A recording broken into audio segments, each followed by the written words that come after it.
Visakha juvenile హోంలో బాలికలు ఆందోళన చేస్తున్న సంఘటన చోటు చేసుకుంది. తమకు మత్తుమందు ఇచ్చి కొడుతున్నారని చెబుతున్నారు. ప్రభుత్వ ప్రత్యేక బాలికల సదనము మరియు పరిశీలన గృహ నిందితుల్లో పలువురు బాలికలు గోడదూకి పరారయ్యారు. విషయం తెలుసుకున్న స్థానిక అరిలోబా పోలీసులు బాలికల గృహం వద్దకు చేరుకుని వివరాలు సేకరించారు. అనంతరం పారిపోయిన బాలికలను పట్టుకుని హోంకు అప్పగించారు. అయితే తమను ఇబ్బందులు పెడుతున్నారని, తమకు న్యాయం చేయాలి అంటూ మీడియా ముందు ఆ బాలికలు పేర్కొన్నారు.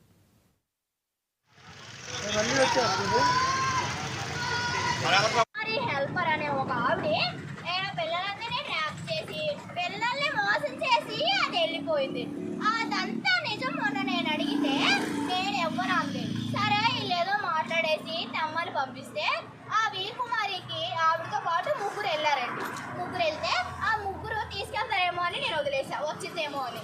ముగ్గురిని బేలా చేసి కొన్ని ఎక్క పంపి వీకుమారి ముందు నాకు ఇక్కడ స్కూల్ మీద వచ్చింది. లోపలికి వాడు పంపలేదు. కానీ ఇంత రద్ద చేసినందుకు మా అమ్మ అక్కడ విజయవాడలో ఉన్న బొమ్మను రప్పించేసి గోల చేసింది. అబద్ధంగా మోక్షం కేసు నా కుటుంబం మీద పెట్టించాడు. ఆ పల్లె కోటేశ్వరరావు గాడు, మాలపాటి శ్రీనివాసరావు గాడు, మొత్తం పోలీస్ స్టేషన్ స్టాఫ్ అందరూ నాకు కావాలి. నా కుటుంబం మీద అబద్ధం మోక్షం కేసు పెట్టించి కుటుంబాన్ని జైలు పంపారు. నన్ను సెంటర్ జైల్లో వేశారు.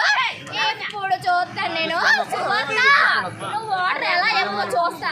నువ్వు ఆర్డర్ ఇవ్వకపో నేను 10 తలలు నరికి నేను చచ్చిపోయి నీ పేరు రాస్తా. అప్పుడు గజా మనుకుంటా నువ్వు ఆర్డర్ ఇస్తా. చూడాలందరూ చూడాలంటే.